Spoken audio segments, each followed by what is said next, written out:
سلام دوستای عزیز، سارا هستم. شما را خوش آمدید میگم به این ویدیو. امیدوار هستم ارجای کسین جور و خوب و خوش باشین. موضوع ویدیو امروز ما همچنان در مورد ریتم است. قسمت دوم ویدیویی که در مورد ریتم صحبت میشه و تمرین میشه.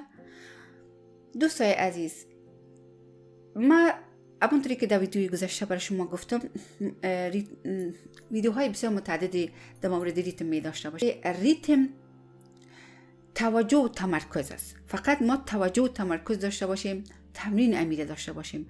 و یک تمرین ما هفته گذشته بود. تمرین امروز ما قسمی است که ما یک آهنگ در نظر میگیریم پیش خود ما. هر آهنگی که شما خودتون انتخاب میکنین و او آهنگ شما میپارین. امی اپلیکیشنی که ما حتما لینک زیر گرچه بر شما زیاد بسیار ویدیوها رو معرفی کردیم، اما در این ویدیو هم همچنان لینکش به زیر ویدیو میگذارم.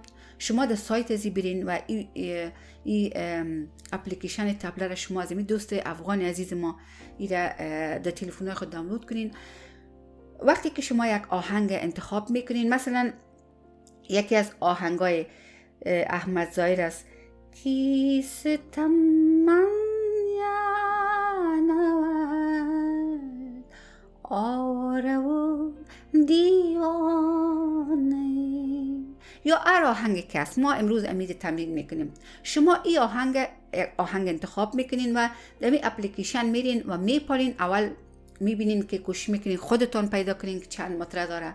وقتی که نتونستین باز میرین ریتمای مختلف شما پلی میکنین و کوشش میکنین که امرای ازو ببینین که آیا تچ میکنه، آیا میتونین امرای ازو بخونین. با شما امرای ازو ایره بر امرای بخونین.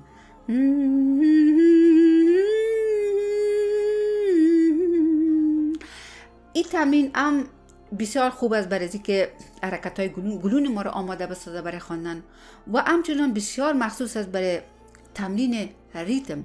ما در اینجا فقط چی میکنیم؟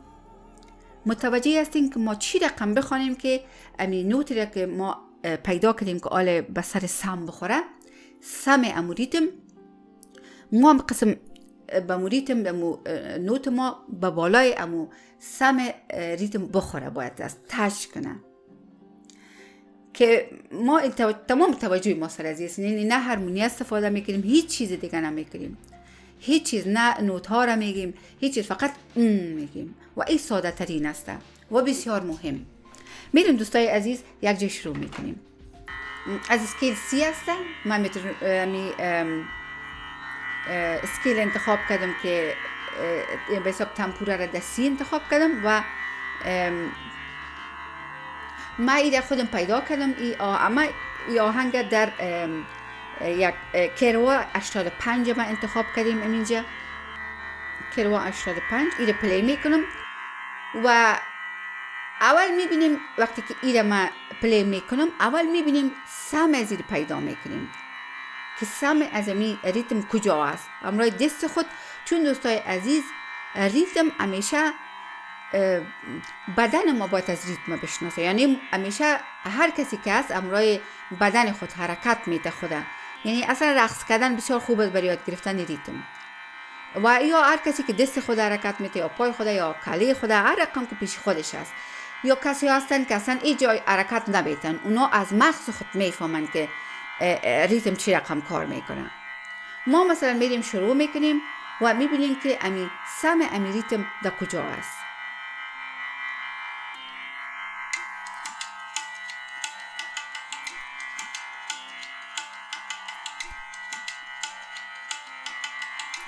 همونطوری که من دستم پایین میارم این اینجا سم است. انگشتان که پایین میایه یعنی سم است.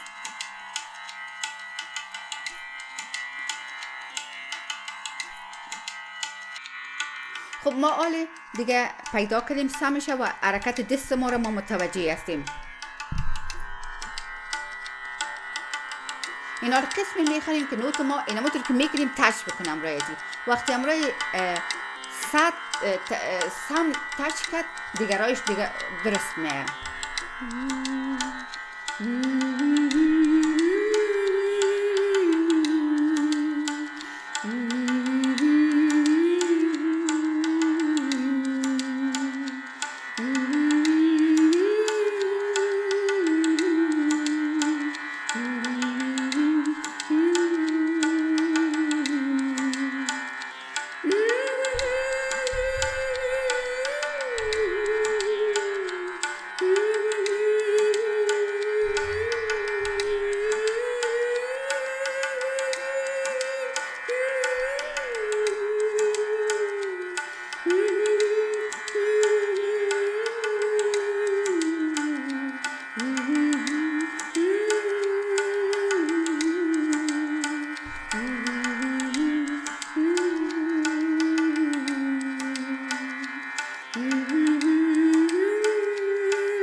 عزیز، این بود تمرین امروز ما.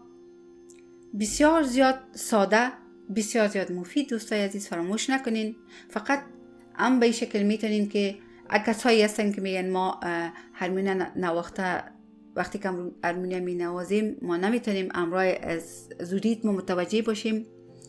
بهترین چانس هست این رقم تمرین برشان که اول فکر خود بگیرن که چی رقم ریتم کار میکنه، ریتم چطور بشنون. باز بعد از وقتی که ریتم متوجه شدن، باز بعد از او امرای هرمونیا یک جای تمرین کردن. دوستای عزیز، در بسیار از جای مملکت ها اصلا کسایی که میخواین که موسیقی یاد بگیرن اول ریتم یاد میگیرن، اما متاسفانه چون در افغانستان امکانات مساعد نبوده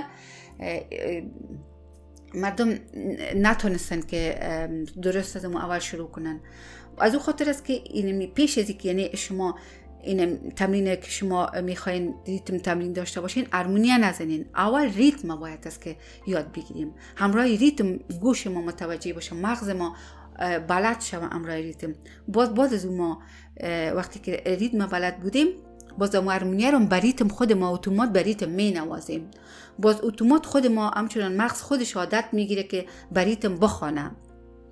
اما بسیار مهم است که ما اینجا کنسنتریشن ما قدر باشه که در طرف ماتره ها، که ماتره ها چی رقم است و ما چطور نوت خود با سم تچ بدیم. وقتی که با سم تچ دادیم یعنی ماتره اول اما ریتم دیگرهایش اتومات در جای خود میان، اکثرا مترسن. دوستای عزیز، امیدوار هستم که یک ویدیو جالب بوده باشه بر شما و از شما بسیار تشکر میکنیم که تا آخر ویدیو همراه ما بودین و هم ما سپورت کردین.